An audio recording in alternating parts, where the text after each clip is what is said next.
പ്രതിപക്ഷ സ്ഥാനം രാജിവെക്കേണ്ട സാഹചര്യത്തിലേക്ക് വി.ഡി. സതീശൻ എത്തി നിൽക്കുന്നുവോ എന്ന ചോദ്യം പ്രസക്തമാണ്. കെ.പി.സി.സിയുടെ പുതിയ ടീം അത്ര പോരാ എന്ന രീതിയിലുള്ള റിപ്പോർട്ടാണ് പുറത്തു വരുന്നത്. കാരണം സണ്ണി ജോസഫ് കെ.പി.സി.സിയുടെ അധ്യക്ഷനായതിനു ശേഷം വലിയ രീതിയിലുള്ള ചൂടില്ല. പാർട്ടിയെ സംബന്ധിച്ചിടത്തോളം ഒരു തണുപ്പൻ മട്ടാണ് കാര്യങ്ങളുടെ പോക്ക്. കെ. സുധാകരൻ അധ്യക്ഷനായിരുന്നപ്പോൾ പാർട്ടിക്കൊരു ഓളമൊക്കെ ഉണ്ടായിരുന്നു. സുധാകരൻ എപ്പോൾ മാറിയോ അപ്പം തുടങ്ങിയതാണ് കഷ്ടകാലം എന്നൊക്കെയാണ് പറയുന്നത്. നമുക്കറിയാം, ലോക്സഭാ തെരഞ്ഞെടുപ്പിലും ഉപതെരഞ്ഞെടുപ്പുകൾ നടന്ന സമയത്തും കെ. സുധാകരൻ്റെ നേതൃത്വത്തിൽ വലിയ തോതിലുള്ള വിജയം കൈവരിക്കാൻ കോൺഗ്രസ് നേതൃത്വത്തിന് കഴിഞ്ഞു. കെ. സുധാകരൻ അധ്യക്ഷനായിരുന്നപ്പോൾ തന്നെയാണ് സാക്ഷാൽ രാഹുൽ മാങ്കൂട്ടം ഉപതെരഞ്ഞെടുപ്പിൽ ജയിച്ചതും അതുപോലെ ആര്യാടൻ ഷൗക്കത്ത് നിലമ്പൂരിൽ നിന്നും 11,077 വോട്ടുകൾക്ക് സ്വരാജിനെ തോൽപ്പിച്ച് വിജയിച്ചതും. ഇതൊക്കെ പ്രാബല്യത്തിൽ വരുമ്പോൾ ഇതിൻ്റെ ഒന്നും ക്രെഡിറ്റ് കെ. സുധാകരൻ അവകാശപ്പെടുന്നില്ല എങ്കിൽ പോലും അവിടെയൊക്കെ ഒരു സുധാകരൻ ടച്ച് ഉള്ളതായി കണക്കാക്കപ്പെടുന്നുണ്ട്. കെ.പി.സി.സി അധ്യക്ഷന്മാരിൽ ഏറ്റവും മികച്ച അധ്യക്ഷന്മാരിൽ ഒരാളായി തന്നെയാണ് കെ. സുധാകരനെ അറിയപ്പെടാൻ പോകുന്നത് എന്നുള്ളതിൽ സംശയമൊന്നുമില്ല. കണ്ണൂർ കണ്ട എക്കാലത്തെയും മികച്ച DCC അധ്യക്ഷൻ.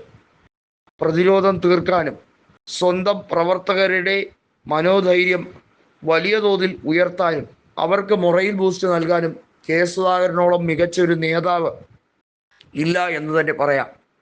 മാടായി മാടൻ എന്നൊക്കെയാണ് കെ. സുധാകരന് ഓമന പേരുകൾ ചാർത്തിയിട്ടുള്ളത്. അത്രയധികം കലുഷിതമായ രക്തരൂക്ഷിതമായ കണ്ണൂർ ജില്ലയിലാണ് കോൺഗ്രസ് എന്ന മഹാപ്രസ്ഥാനത്തെ നട്ടുവളർത്താൻ കെ. സുധാകരൻ ശ്രമിച്ചിട്ടുള്ളത്. പാർട്ടി ഗ്രാമങ്ങളിൽ കോൺഗ്രസ്സുകാർ കൂട്ടം കൂടി നിൽക്കാൻ പോലും കഴിയാത്ത സ്ഥലത്ത് നിന്നും വലിയ തോതിൽ ജില്ലാ സമ്മേളനവും അതിനെ തുടർന്ന് വലിയ രീതിയിലുള്ള ചരിത്രപരമായ മുന്നേറ്റവും നടത്താൻ കെ. സുധാകരൻ്റെ നേതൃത്വത്തിൽ കഴിഞ്ഞിട്ടുണ്ട്. MLA-മാരെ ഉണ്ടാക്കി നൽകിയിട്ടുണ്ട്. അത്തരത്തിൽ പല മേഖലകളിലും ദുർബലപ്പെടുമ്പോഴും കെ. സുധാകരൻ്റെ തട്ട് താഴ്ന്നു തന്നെ ഇരിക്കും. കോഴിക്കോട് കഴിഞ്ഞ കുറേ കാലമായി കോൺഗ്രസ്സിന് ഒരു MLA പോലുമില്ല. അപ്പോഴും കണ്ണൂർ ജില്ലയിൽ കോൺഗ്രസ്സിന് സുരക്ഷിതമായ മേഖലകൾ പലയിടവും ഉണ്ട്. അതുതന്നെയാണ് CPIM-ന് ഏറ്റവും കൂടുതൽ അലട്ടുന്നത്. ഇരിക്കൂറും പേരാവൂരും അതുപോലെ തന്നെ കണ്ണൂർ ടൗണുമൊക്കെ കോൺഗ്രസ് എങ്ങനെയാണ് നേടിയെടുത്തത്? ഈ പാറുന്ന പോരാട്ടം നടത്തി അവിടെ വലിയ തോതിൽ പ്രവർത്തനം നടത്തി തന്നെയാണ് ജനങ്ങളുടെ മനസ്സിൽ ഇടം പിടിച്ചത്. 4 തവണ കെ. സുധാകരൻ കണ്ണൂർ പാർലമെൻറ്റിൽ മത്സരിച്ചെങ്കിൽ അതിൽ 3 തവണയും മികച്ച ഭൂരിപക്ഷത്തിലാണ് വിജയിച്ചത്. ഒരു തവണ മാത്രം 2014 PK ശ്രീമതിയുടെ കേവലം 5000 വോട്ടുകൾക്ക് തോറ്റു. അതിനെ പരാജയമെന്ന് വിളിക്കണമോ എന്നറിയില്ല. കാരണം അത്രമേൽ ഇഞ്ചോടിഞ്ച് പോരാട്ടമായിരുന്നു അവർ തമ്മിൽ നടന്നത്. എന്നാൽ അതേ ശ്രീമതിയെ 1,00,000 വോട്ടുകൾക്ക് 2019 തോൽപ്പിച്ച് കൃത്യമായ മറുപടിയും അദ്ദേഹം കൊടുത്തു.